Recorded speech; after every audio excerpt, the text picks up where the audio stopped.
Bonjour Thomas Poilot, bienvenue. Bonjour. Vous êtes directeur du développement chez Résurrection. Vous nous proposez des crackers pas comme les autres. Pourquoi ils ne sont pas comme les autres? Qu'est-ce qu'ils ont de particulier? Alors effectivement, Résurrection, c'est une start-up bordelaise qui fête ses 4 ans dans quelques jours. Et ils sont particuliers parce qu'aujourd'hui, on a une proposition unique. On fabrique des produits apéritifs qui sont à la fois bons en goût, qui sont plus sains, qui sont plus vertueux. Par rapport à ce que fait la concurrence, on a vraiment une mission, c'est de changer la donne dans l'univers du snacking. Et c'est ce qu'on propose avec nos produits, notamment autour d'une démarche circulaire qui est unique aujourd'hui, dont on a été les pionniers, où on va valoriser ce qu'on appelle des coproduits. Alors les coproduits, effectivement, notamment ce qu'on appelle les drèches. Donc ça, c'est un coproduit des brasseries. C'est quoi une drèche?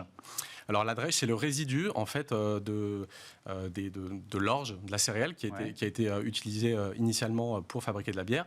Et donc c'est le résidu de la phase de brassage de la bière juste avant la fermentation. Donc en fait on récupère cette céréale, l'orge. Oui, c'est une céréale, avec beaucoup de qualité. C'est le reste de la céréale, donc c'est l'enveloppe de la céréale avec de l'amidon qui a effectivement, c'est une matière organique qui est assez incroyable, qui est riche en nutriments, vitamines, en éléments, en nutriments, en protéines, en fibres, et qui aujourd'hui n'est pas utilisé à sa juste valeur, en tout cas.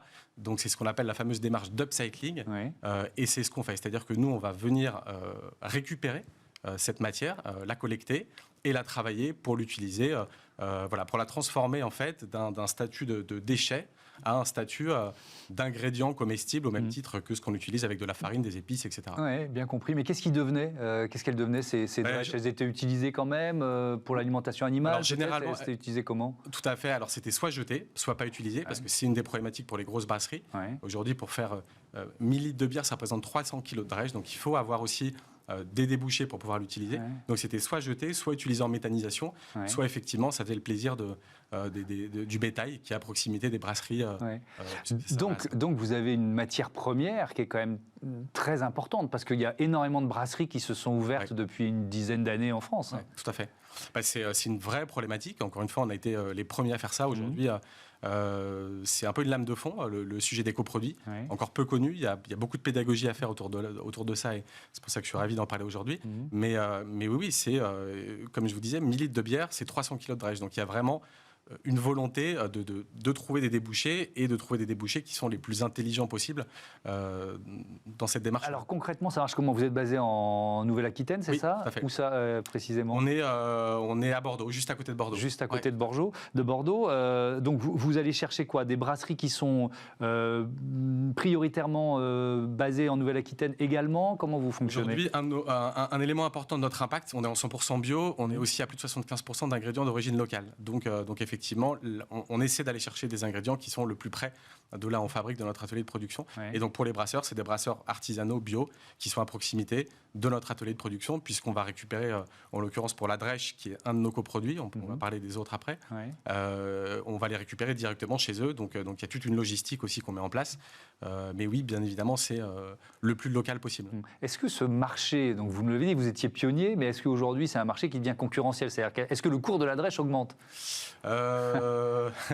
Il va augmenter fortement, oui, c'est un marché qui est fortement concurrentiel. Le marché du snacking, déjà, est fortement concurrentiel, parce qu'on a une proposition de valeur qui est celle-là sur un marché qui aujourd'hui fait plus de 2 milliards d'euros. Donc, et oui, il y a de plus en plus d'offres. Je crois que c'est le rendez-vous préféré des Français depuis 2 ans avec la crise, l'apéritif. Et le coproduit, encore une fois, il y a vraiment toute une logique de financiarisation de cette matière qui prend de plus en plus d'importance et qui va encore en prendre dans les années à venir. Alors vous nous l'avez dit, il y a d'autres coproduits, il n'y a pas seulement la drèche.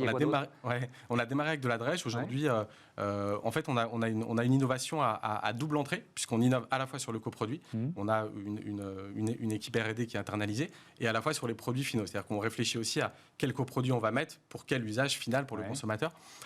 Et on a démarré avec la drèche. Aujourd'hui, on utilise aussi le marc de pomme, qui est issu de la fabrication du cidre. Les cidres, d'accord. Et récemment, on a fait un lancement avec une gamme d'incroyables, donc des tortillas et un guacamole sans avocat. Et on a utilisé de l'okara de soja. Et l'okara de soja, c'est la pulpe de soja qui est issue de la fabrication des boissons végétales et du tofu, notamment, qui est un produit aussi qui marche de plus en plus.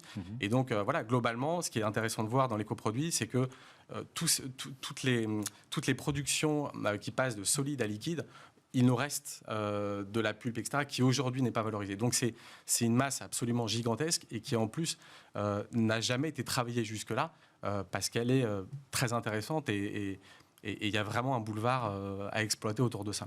Merci beaucoup, merci Thomas Poillo d'être venu nous présenter Résurrection et vos crackers à base de coproduits. Voilà, c'est la fin de cette émission. Merci à Joséphine Dacoury à la production et à la programmation, Victoire Père à ses côtés aujourd'hui, Romain Luc à la réalisation et Saïd Mamou au son avec un Alexandre qui s'était un peu faufilé sur la dernière émission. Allez, salut à toutes et à tous.